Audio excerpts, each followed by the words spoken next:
Well, hello and welcome. And today we are looking at the EC filing fee saga. There's been two schools of thought. Well, the EC saying that if you run for parliamentary candidate, previously it was 1,000 cedis, now it's 10,000. Now if you want to run for a president, it's 50,000 cedis. Two schools of thought is that one is saying that you're selling your democracy. Basically, whoever has the deepest pocket get to run for political office rather than people who are capable. So examples have been made about what if a capable teacher who's now retired and wants to put himself down for a parliamentary candidate, where are they going to find 10,000 cedis from? The other school of thought is saying that if you make it too cheap, then everybody just throws their hat into the ring. The undertone, as you and I know, is that politics is a way of enriching yourselves, and therefore if it's just too cheap, everybody will just think, well, don't I put my name down and try my luck. The PPP have indeed taken it to court to try and ask the court to intercede and tell the EC that you can't just increase the cost arbitrarily. You need to put certain factors in place. As to what the court will say, we don't know, but that's the issue on the table today, and I'm sure you at home would also want to join in and find out.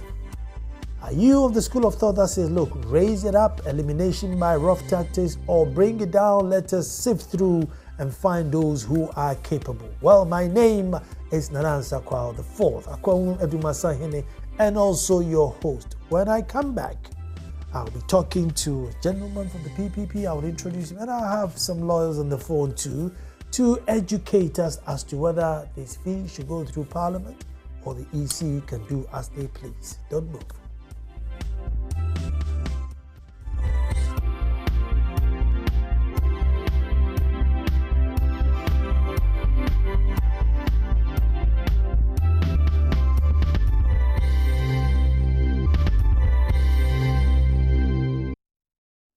Well, thank you very much for staying. And just to give you an idea what we are talking about, if you go to My Joy Online, it says EC hikes filing fee for presidential candidates by 500%, PPP and DPP furious. And I read a little bit of the story. It says the Electoral Commission, EC, has increased filing fees for presidential aspirants in this year's election by 5-fold, a move that has angered some political parties. An Inter-Party Advisory Committee, IPAC, meeting Thursday, the EC revealed that the presidential candidates of various political parties will be required to pay 50,000 Ghana cedis. Filing fee for parliamentary candidates has been pegged at 10,000 Ghana cedis. Nomination fee for parliamentary candidates during the 2012 election was 1,000. Hence, the new charges represent an increase of 1,000%. Presidential candidates paid 10,000 the same year. Although the New Patriotic Party and the National Democratic Party seem unperturbed by the new fees, the Progressive Party and the Democratic People's Party have vehemently opposed the new charges, describing them as exorbitant. The PPP says the new filing fee constitutes a deliberate attempt by the two main political parties, the NDC and NPP, backed by the EC, to block smaller parties from taking part in the electioneering process. The EC has set September 13th for both presidential and parliamentary candidates to pick nomination forms in its office. All candidates must submit the nomination forms on September 29th and 30th, 2016. Meanwhile, the EC says as part of efforts towards preparation of the upcoming polls, it will give all political parties copies of the certified voters register by September 23rd. So basically, that's what the EC is saying. This is how much money you need to cough up if you want to become an MP or if you become a president. With me in the studio is Kofi Asamoah-Sian, who is PPP's policy advisor. Yes, Chief. You're welcome, Kofi. Thank you very much. Now, on the phone is also lawyer Yao Opong, who is a lecturer at Central University and also a private legal practitioner. Lawyer Opong, you're welcome. Thank you, sir. Good. Now, if you hang on just a minute for me, and I'll come to Kofi. If Yes. you just briefly tell me what your beef is with regards to the fees, because people are saying, look, you're going for a national position, and it's not a small position, so you should be, well armed cash-wise to go for it. Well, interesting question there. First of all, let me say good evening to your listeners. Sure. It is not a question of whether elections are important and therefore it has to be funded and you must prepare for it and so on and so forth. We recognize that it's a serious business. And we, if you've been following us, we are the party that has been on the Electoral Commission to enforce the political parties law so that we can separate the grain from the chaff. So we know which parties are actually serious to want to comply with the laws regulating the conduct of elections in this country, so that we can uplift the game a bit and not, if you like, trivialize politics as some people want to see it. So we are not a party to be seen to be running away from responsibility and statutory requirement. In this particular instance, what we are challenging is that the Electoral Commission has some mandate, legal mandate, to fix deposit or filing fees, what has become known as filing fees. The law says that in doing so, you must do so by regulation. In our opinion, in this year's election, two things are that we have come to consider. The first one is that there's an absence of that regulatory requirement. And the second is that there is some kind of unreasonability around the figures that the EC has arrived at. Because it is about, some people say 500%. That is, I've actually forgotten what we paid for presidential elections 10, in 2012. That was 10,000. So that makes that 500%. Yeah. But for parliamentary, I remember I was a parliamentary candidate. We paid 1,000 cedis, and you jump in that to 10,000. That is 1,000%. What went into that kind of decision? Are you using inflation rate? Are you using economic performance? It doesn't sit well with anybody. Why the EC is doing that? We have pushed this, and the only response we get is that the commission is mandated to charge these fees or fix the fee, and therefore we have fixed it. Let's hold you there. Lawyer Yaopong. Yes, Nana. Well, the EC basically, is being mandated to charge a fee, and therefore they are charging their fee. It's been 4 years now. Prices have gone up. They need to print their ballot. They are now 29,000. More. We moved, I think, from 22 to now 29,000 polling stations. It comes at a cost. And they've assessed their cost, and they think, well, in that case, you pay 50 and you pay 10, and we can serve you accordingly. Well, Nana, thank you very much. And thank you to your viewers. First of all, let me start from where you ended. The EC have presented their budget to the people of Ghana through their representatives.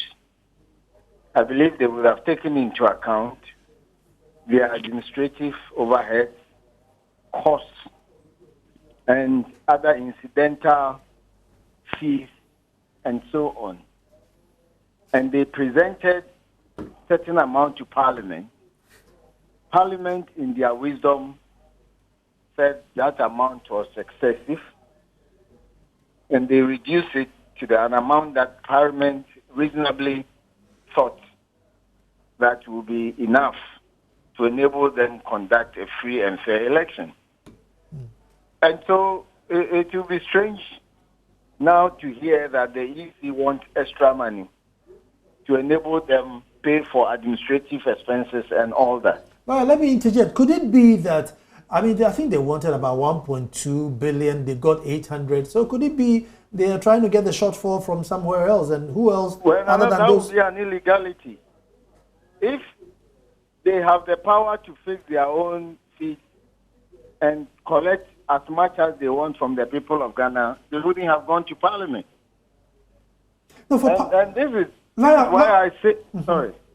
For Parliament, they were collecting money from the state. But this time, they are just charging the people who are filing for nomination? Nana, we've been told that this money will be paid into an account.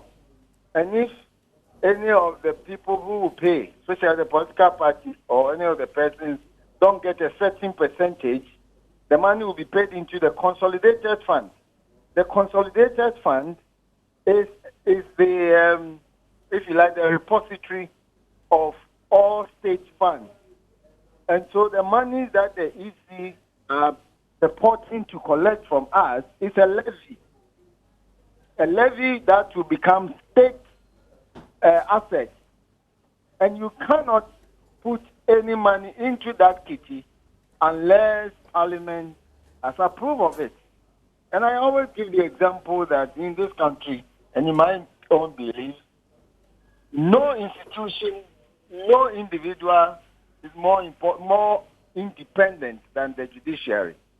But even with the judiciary, with all their independence, administrative, financial, and judicial independence, the law is that, yes, they can take fees from Ghanaians when Ghanaians want to access the services of the court. So you go to file a writ. I'm sure the PPP will tell you when they went to file their writ, there was an amount they paid.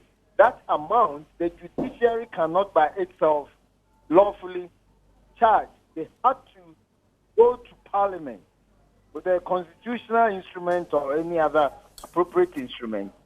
They may indicate the fee, but the fact that it has to go to Parliament and for the number of days, I think usually 21 16 days or so, that alone tells you that the fundamental principle that there cannot be taxation, there cannot be levy by any public office without representation has been as important as it was many years ago, and for me it is even more important.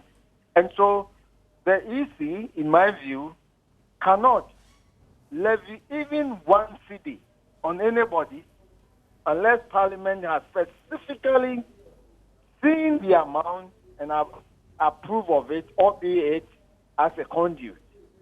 So that's one matter. Secondly, I still don't understand why the EC is trying to introduce what I may call extra legal ground for qualification. The Constitution has clearly stated, Article 94, for example, states the qualification or the eligibility requirements for a person who wants to become a member of Parliament. And those same qualifications, as may be amended, will also apply to the presidential aspirant, or anybody who wants to be a president. Of course, you then go also and add Article 62. So what they are telling us now is that even if you meet all these criteria, you meet all these qualifications, and you don't have 50,000 Ghana cedis, you are disqualified. You cannot pass a subsidiary legislation. You cannot pass even an act of Parliament to be inconsistent with the provision of the Constitution. And that's why I think that I haven't seen the read they have found. I think the PPP are more concerned even about in their view what they call the excessive or exorbitant fees. But I'm saying that by this, the EC are introducing an element of disqualification or eligibility which is inconsistent with the Constitution. No, that is my worry. You see, before I come in here, it's not a tax, is it? It's just a fee, and it's not compulsory that you have to be an MP or president. So, do they need to go to Parliament for that? They're not taxing anybody. It's just a prerequisite fee of becoming something that you choose to become. Nana, if tomorrow, I mean, with all due respect, but for the fact that you are cheap, but let's say myself, if tomorrow I go to the EC to pick the form, I meet all the criteria and the requirements contained in the Constitution, which qualifies me to be a member of Parliament. And then I go there tomorrow and I don't have the 10,000 Ghana cedis. I'll be told that I don't qualify to be a member of Parliament. And I'm saying that that is unconstitutional. That is unconstitutional in my view. So whether it's a levy or whatever, which I think it is, but beside the point, they are telling you that. So now even if a member of parliament, somebody who is now a parliamentarian, goes to the EC and says that I want to pick the form, they say pay 10,000. I don't have 10,000. They will tell them you are disqualified. You think that is not constitutional? But when the person qualifies to be a member of parliament, no other qualifications should put in his way. Okay, lawyer, hold on for me. Let me come to studio and speak to Kofi Asamoah. Kofi Asamoah is a member of the PPP and he's a policy advisor for the PPP. I mean, Kofi, I'm listening to lawyers' argument. I mean, what, do you want to be president for free, or is just that it's too much? Well, one of the reasons why we are in court, and Lawyer Upon has alluded to the fact, is that there should be regulation in place. It doesn't exist, in our opinion, as we speak. So it makes the fixing of the fees arbitrary. We don't want to be president for free. I've told you we have put in place a lot of measures and activities that makes us compliant as far as the political parties law is concerned. That is more money expended than the filing fees that we are going to be asked to pay. So it is not about affordability and so on and so forth, but it's capricious. It has to be by regulation. If tomorrow, and we are suspicious of the fact that whatever is happening today is leading to a certain destination that is dangerous and is not good for Ghana's democratic practice, and is that there's the constriction of the political space with the introduction of these monies. Going forward, if tomorrow in 2020, the Electoral Commission, under the same laws that they are seeking to apply, decide that by the same margin of 1,000%, parliamentary candidates are supposed to pay 100,000 cedis, and by the same application of the percentage point, presidential candidates are supposed to pay 500,000 cedis. Fast track it to 2004, you can easily get to 5 million and 1 million for presidential and parliamentary respectively. That is in itself taking a lot of people away from participating in the democratic process. That is opposed to the mandate of the Electoral Commission to improve or to encourage participation. So you don't go and institute policies that seeks to run counter to your mandate and what you're supposed to do, encourage participation. So the future of our country is one, and also the fact that these monies, and you pose that question to Lawyer Upon, that is it because they are seeking extra funds? These are not extra funds. It's a deposit, and that deposit, according to some discriminatory arrangement they've put in CI 94, monies will be paid back to parties that meet a certain result. We have also another problem with that. But when we finish with this matter, we may have to go to the Supreme Court to deal with that, because the point is that you cannot use the exercise of the Ghanaian populace democratic right to choose a party of choice as a basis to punish a political party, in this case, confiscate its deposit to the state. Because if the people don't like NDC in 2016 and they vote and NDC gets less than 25%, it's a democratic choice. Why would you have to punish NDC for that? So some of these, if you like, counter-democratic measures or anti-constitutional rules have escaped so all of us. To stop the place from being overcrowded. Yeah, but that is not what the Constitution is anticipating. Otherwise, you say that we should even but the Constitution can speak to every single thing. So sometimes you look at the law, you look at the spirit and the culture and decide, look, let me put in this loophole. Otherwise, you know... Yeah, first of all, that is why everything the EC seeks to do is guided by regulation. So you give them the power to do the things, but how they do it must be regulated. So in this case, if something that is there or they are doing is not regulated or it escaped the introduction of the regulation, then we must fix it so that that cultural sanity that you want to implement or enforce with the introduction of filing fees and all that can be sustained and can be implemented. But look at some contradiction. The Electoral Commission is saying that if you do well, we'll give your money back to you. But at the same time, in the case of the PPP, if all our candidates are able to file, you have taken from the PPP and its members 2.8 million Ghana cedis. That is the total. Now, do you know what 2.8 million Ghana cedis can do as far as our 280? 2.8 million. That is 28 billion old cedis in total. That is how much a political party seeks to pay. So you are taking this oxygen from their campaign. You are taking this. It's 10,000. Yes, 10,000. So, so how do you take this money and keep it under lock and key and expect the same political party to find another set of funds to go and campaign so well that they will meet a certain threshold and get their money back? I mean, what kind of arrangement is that? It doesn't resonate, it doesn't coordinate, and we must stop the EC from its tracks. Otherwise, I'm telling you, Chief, in 2020, you will hear some political party members making reference to the 1,000 percentage point to justify 100,000 parliamentary filing fees in that election. let me ask for production, have I got Victor on the phone? Oh, okay. I thought Victor was going to join us, but Layapon, have I got Layapon on the phone? This upon here. Oh, good. Lawyer, two things. Yes. Yeah. Even before you ask, two things. Yes, the issue of discrimination is something I've also raised. I think it is unfair. It is again unconstitutional. You cannot discriminate on the basis of the political opinion that a person holds, or on the basis of a person's political or economic activity. And that is clearly stated in Article 17. And that is what the EC are doing. So if you don't have that kind of money, it means that the other person who has the money can't participate in this very important civil right, exercise of one civil right.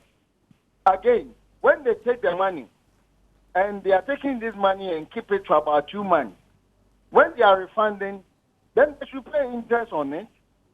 So why do you keep somebody's money for 2 months or 3 months, and then eventually you refund it to the person with the same amount? Then also, when they give this money to those who so-called meet, and that law by Parliament, it is also unconstitutional in my view. That provision in the CI. CI 45. Even more importantly, when these monies have been collected from these people, and then they are going to be paid into the consolidated fund, what will happen is that eventually, if we don't take care, we will be going through a one-party state. Because as your guest stated, it will come to a time. Usually parties don't complain when the person they have sponsored is in power. One day, now they are not complaining. One day they will be complaining. And they will see that gradually people who are competent will be left out. And the argument that, elections are serious business. If you want to be president, you must find 50,000. I don't think that argument cuts ice, because not everybody who has 50,000 or even 1 million Ghana cedis is competent to be a president in this country. No, it's only an additional. You see, my point is that the Constitution, and you educated me on that the Constitution cannot speak for every single thing in the country. So we need to sit down and find out, listen, how do we streamline this process? Now, you and I know that, for one reason or the other, politics has become a shorter route of making money. And therefore, we have some people who, quote and unquote, are not serious, but are in the race, not to mention any names. And so maybe to weed out some of these people, you just raise the fee and see. Unfortunately, it is rather the converse that is more worrying. So these people can easily get loans from others. They can get patrons to sponsor them.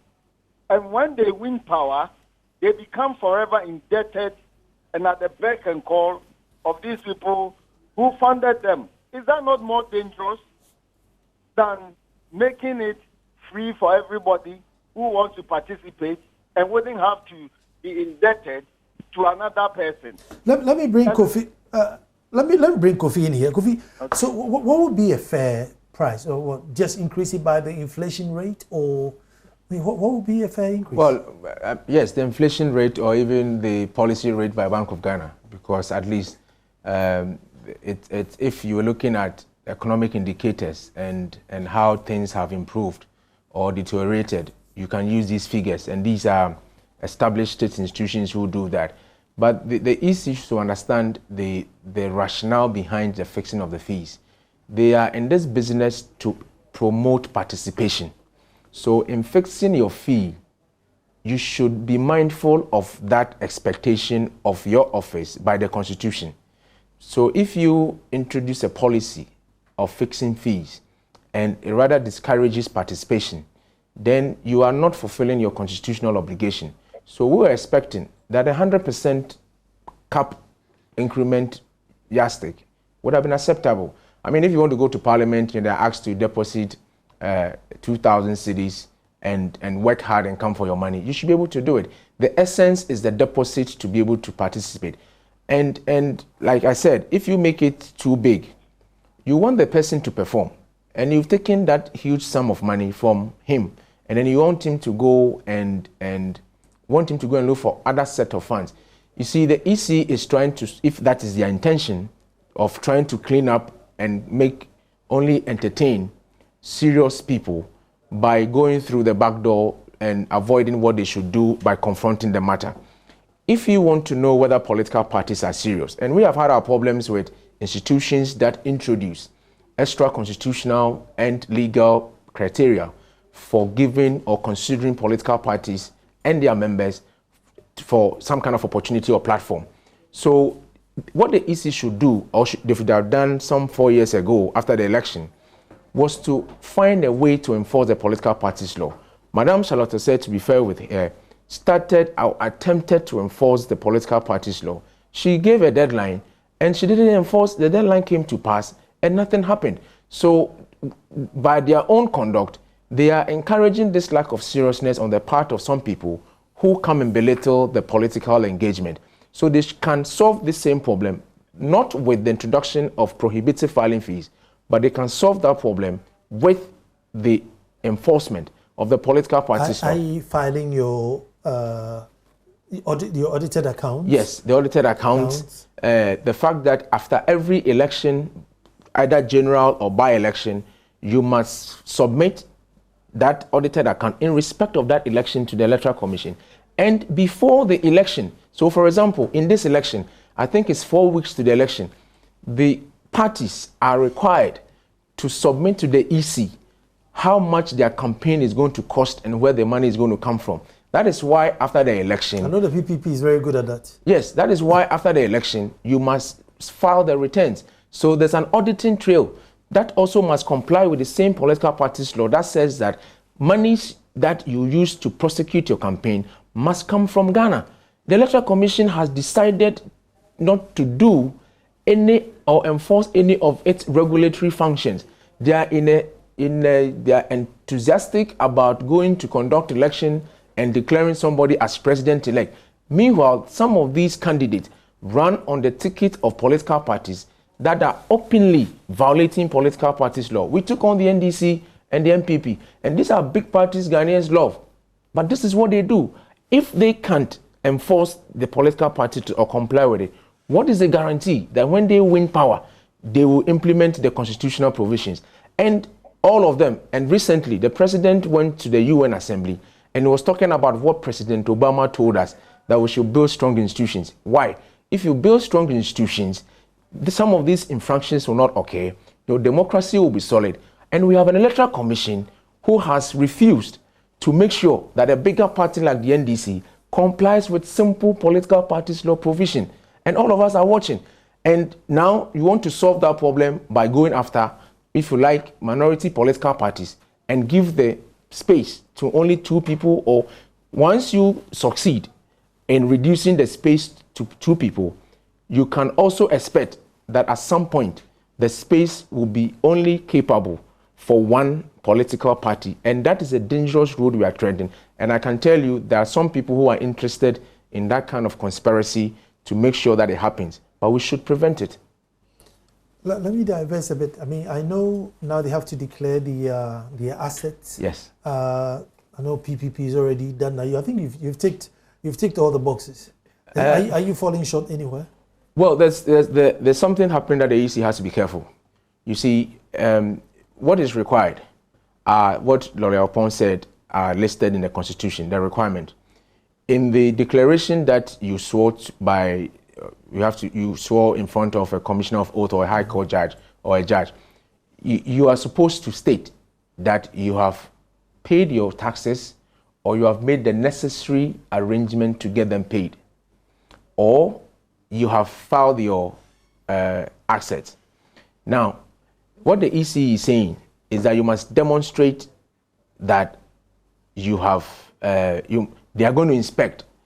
They are just going, this announcement is just giving their district officers an opportunity to frustrate people's applications. And we have some experience we spoke vehemently against, and I think the media must engage the Electoral Commission for them to clarify these matters, because there will be confusion all over the place. We in the PPP will not allow them to reject anybody's form when they don't have asset declaration forms with them, because I am going to swear an oath that I have filed it, that I've made attempts, the necessary processes. So once I'm in the process and I've stated it in the affidavit, why should you insist that you want to inspect it? In 2012, they turned away most of our parliamentary candidates. It is not easy a one-time thing to go and apply to the GRA for your tax returns or tax certificate. It takes time. That is why the framers of the law said that you should be making attempts to pay. But there should be a receipt or something to say. No, but that is not the job of the Electoral Commission. You see, people arrogate to themselves powers they don't have. And we must stop the Electoral Commission. Nothing says in any of their regulations that they should insist and inspect that the tax certificate is there. They should insist and inspect that your asset declaration forms is there. What is supposed to be delivered to the Commission is the completed nomination form and with the approved filing fee and an affidavit sworn that you have done these or you have made attempts to do them. Which of these provisions say that a district officer or a returning officer must inspect your asset declaration form? Which one? Let me bring Lawyer Opon. Yes, sir. Well, is it not a good thing if the EC is trying to check the people who are running for parliamentary, political offices, to make sure they've paid their taxes and paid their due to the state, and indeed if they own anything, they have declared that, look, I'm coming in a bungalow, and when I'm going back with the same bungalow and not a skyscraper. I mean, is it so bad? Well, I think your guest, in my view, stated the law quite correctly. That not only must you satisfy the EC that you have paid off or fully paid your taxes, but that you are taking steps or you put processes in place to ensure that it is paid off. And so, first principles are first principles. What are the qualifications? What are the eligibility requirements or criteria for a person to become a member of parliament or president of the Republic of Ghana? That law specifically spells out this, and it states in terms of tax that you have paid off all your taxes or you have satisfied all the tax laws, or that you are taking steps or processes are in place to do so, and you can still get a clearance for that. And so these are other requirements that, for example, if you say you have only one house, then maybe you have to go to Lands Commission to go and find out. Go to your village to find out whether you have just one house, or you have one, or you have 10. I don't think that is how the law or implementation of the law should be. Yes, the person must have satisfied that he has paid his tax, but the law doesn't end there. They know that such processes can take time. So he also says that then you should have taken steps to ensure that that is done. All right. So that is what we are talking about. And I think if anybody goes there with evidence that they've written to the GRA that they are taking steps, perhaps they've issued a positive check, which can be verifiable, or that other steps are being taken to ensure that they pay off all the outstanding taxes. I think that satisfies the requirement of the law in the meantime. Is the onus not on you? If you know you have to file next week, then you have to start your tax processes maybe 6 months ago, so that by the time you get there, you'd have gotten a receipt from the GRA to say, oh, yep, all his taxes are up to date. It's not up to the EC to now say, look, I didn't file I didn't file it in time, and therefore I haven't gotten a receipt. That's your problem. That's the question to me. I'm saying that in the wisdom of the people of Ghana, they didn't just end that if a person doesn't have certificate of clearance that he is not owing the state in terms of tax, then reject him. No, they said or has taken steps or put processes in place or steps in place to pay off all his outstanding taxes. Lawyer, I agree, but what I'm saying is that you need to show me the processes that you put in place. You gave me one example, either a post-dated check or a form or a receipt. Yes. For example, you have sent post-dated checks or maybe some form of money order or any other instrument that can be verified or confirmed in terms of maybe a bank transaction. Maybe you've instructed your bankers to grant you some loan, and you have evidence that you have applied and the bank has accepted, but perhaps the processes haven't been completed. These are all processes that you can so give evidence of to convince the EC. So let me bring Kofi in here. Kofi, have you made sure all your parliamentary aspirants have got this evidence that, listen, have either paid, made in a process to pay, or? Well, if that's what the lawyer is saying, I think he's just added some additional things that, if you like, it's a proactive step that people will take. But the position should not be lost on us that the EC doesn't have the mandate to inspect anything. It's a statutory declaration I'm making. If I'm found out to have lied at some point, there are consequences thereof. So there's perjury and all those things are there. So, for example, if you actually look at the schedule, I'm trying to bring it up, but I'm not getting it, and I'm using my 2012 experience. The content of the declaration talks about that you don't have allegiance to any country and all that. Could you imagine what will happen if the EC, based on this understanding, decides that you should go around embassies of countries in the world for them to write as a testimony that you don't have allegiance, or you must be of sound mind? Can the EC to inspect that you have of a sound mind, which is not written in law, but to say that to be sure and to inspect, and because you have done such a thing in a declaration, we are required of you to get a police report or get a psychiatric report to demonstrate that. Then you are introducing things that are not required in their own CI 94. But for taxes, I mean, you know, taxes are but you see, scenario. I'm saying if I go and sign, people have been jailed for lying to become members of parliament because they are not supposed to. At the time they did the filing, they were supposed to meet certain requirements, and they lied at the time, at least per the court's proceedings, that the declaration was false, and they got punished for it. So that's the same point. The EC cannot say that, yes, we understand proactiveness makes things easy and makes things move on, but we can't, if you like, introduce that argument to cover the fact that the EC doesn't have the right to insist on the inspection. So yes, our parliamentary candidate at that time, we knew it was taxes that was required. We had a lot of help with our district offices of the GRA and so on. But you see, it's a whole system of how do we get state institutions to facilitate all this democratic process. I am even told, maybe Lawyer Pong can confirm, that the law that EC is relying on to say that you must have filed your assets before you contest is PNDC Law 280, and that has been repealed by Act 550, which now restricts the declaration of access regime to public office holders. Now, if that is the case, why would the EC insist that you should bring that form? Where should you go and pick that form from? From the Auditor General, individuals working and just decide that they want to become parliamentary candidate should go to the Auditor General's office and do what?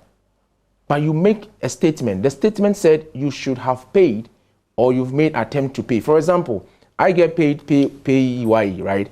So if I go as a candidate and I file that I've paid all my taxes or I've made an attempt to pay, and my 2000 and let's say September salary have not been sent to the January, it doesn't say I have paid.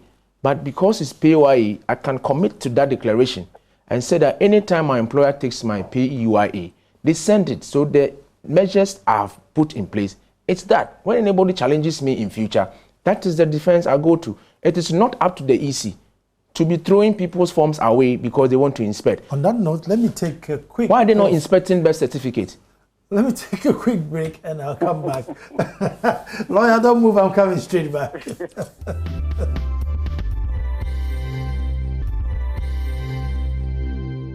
Well, thank you very much for saying, and we are looking at, filing fee increase saga. We're desperately trying to get the PRO for the EC to come and speak, and once we get him, we'll put him straight on the line. But before we even continue, let's go back to why we are here, because I know the PPP is in court now, trying to get an injunction on the EC. So what basically are you seeking the court to do?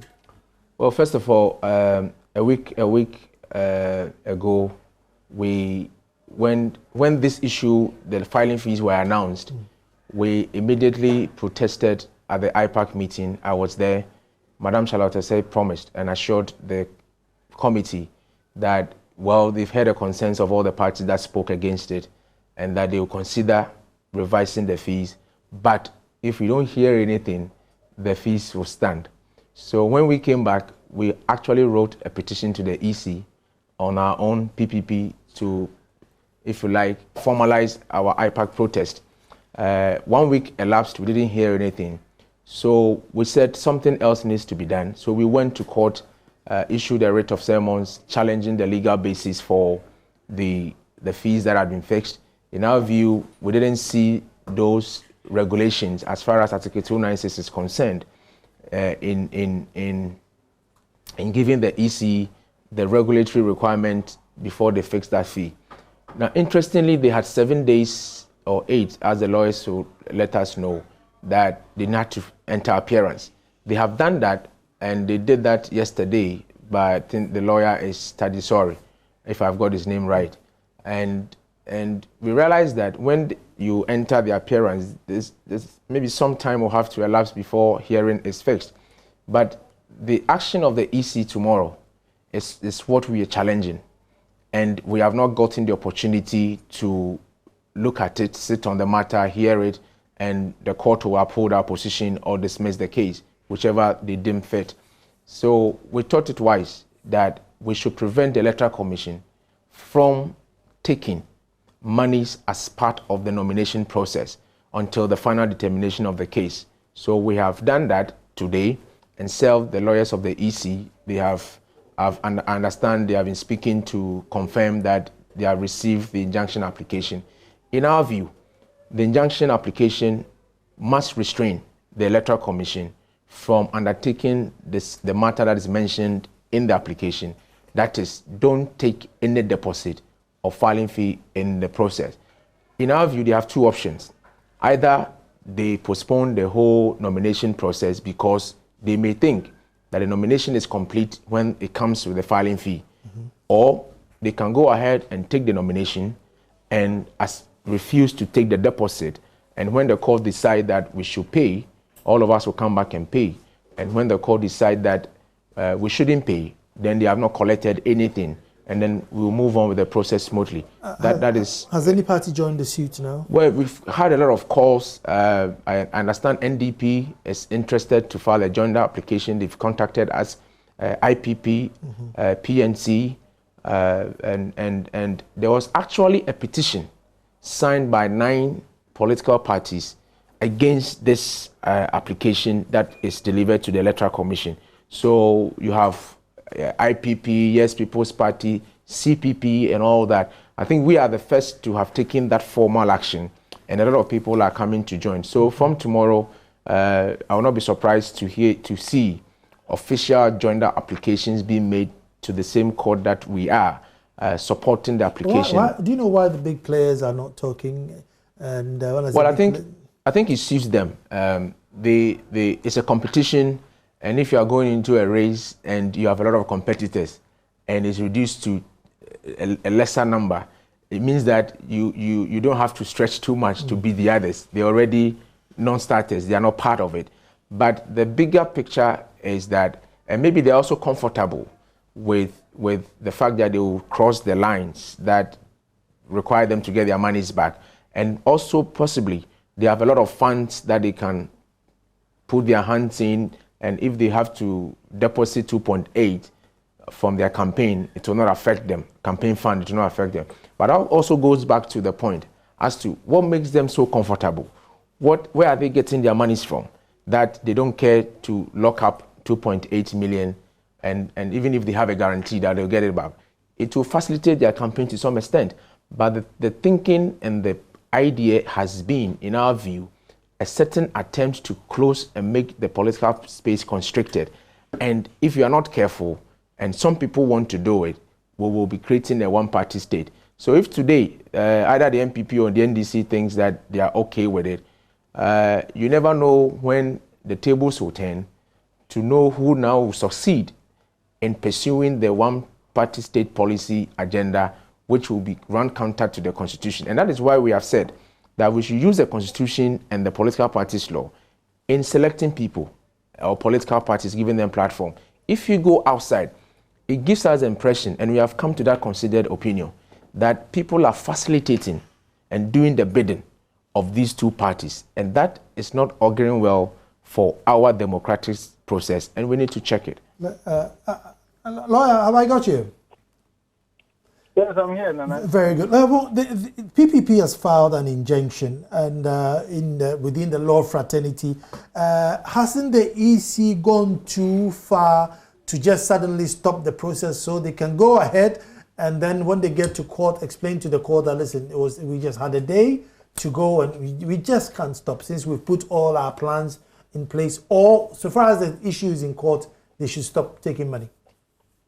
Well, Nana, there had been some, if you like, competing interpretation on the issue of the effect of a filed application for injunction. Mm-hmm. Some held the view that it didn't bind the party the other party is seeking to restrain. Some said it did. But then recently, the Supreme Court has clarified it in a case, Zakaboha, some other parties, that once the application is served on you, you are restrained until it is heard. Of course, when some of the principles that I think are now almost settled, the court will have to look at what we call the balance of convenience. In whose favor does it tilt? The other person, can he be compensated for in damages or in monetary terms? And the court looked at all these and probably rule. And I've seen that the application has been scheduled for the 11th of October. I think he can confirm. Yes, 11th of October. Well, I think that maybe because of the urgency, the other people can also file appropriate application to abridge the time, so that it should be possible for them to abridge the time, close, so that they can make the argument, both parties can make the argument heard before the court. And so, yes, I hold the view, as rightly so, that once an application for injunction is heard, you cannot go ahead and do the very thing that the person is seeking a court order to restrain you. Otherwise, you may be overreaching the court. Regardless, the consequence will be contempt or other similar punitive measures.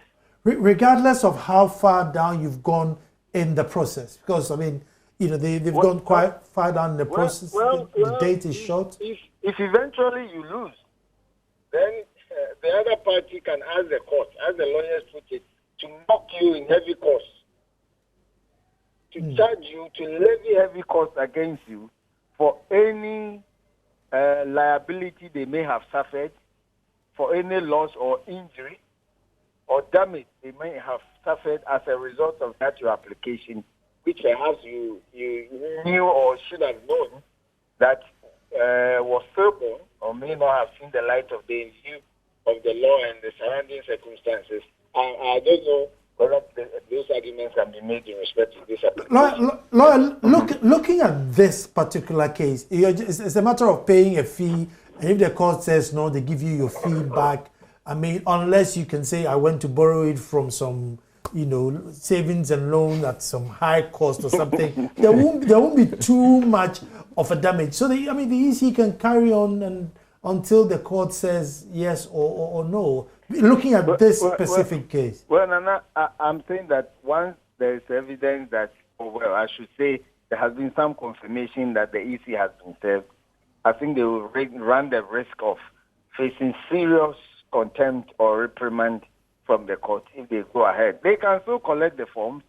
They can still clear the people and they can tell them, subject to the payment of the amount after the court has heard the injunction application or otherwise determine the substantive matter, you are cleared. So you are through. You can go ahead and continue with it. The point is that the payment or non-payment, Nana, should not be a criteria to disqualify anyone. That is the point. No, but there's a fee. So if you can't pay the fee, then that's it. I mean, even if it was 10 cedis and I don't have 10 cedis, I mean, I can't be part of the race. But the point is that, first of all, as we've said, there is no even legal framework that entitles them to charge it. Remember, we used to have no verification, no vote. Now that has been varied. Yeah. Now that has been varied because in their view, that will run counter to the basic principle of law that every citizen of Ghana who is otherwise qualified and the qualification criteria is clearly set out. Thank you very much. Not be prevented from exercising that right. Lord, thank you very much. But my time is run out, so I give you 10 seconds to round up.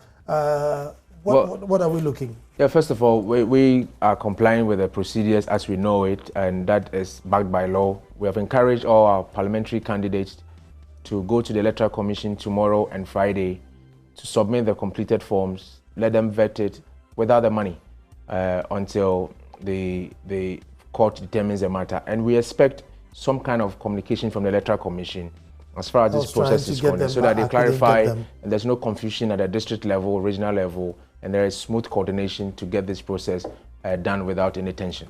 Thank you very, very much, Kofi Asamoah-Sian, PPP Policy Advisor. But let me say that if you want to get a shirt like what I am wearing, it's always provided by Tanti's Fashion, and they are on 024-366-2001. 024-366-2001. Give Tanti's Fashion a call. Wherever you are in the country, they will send you your shirt.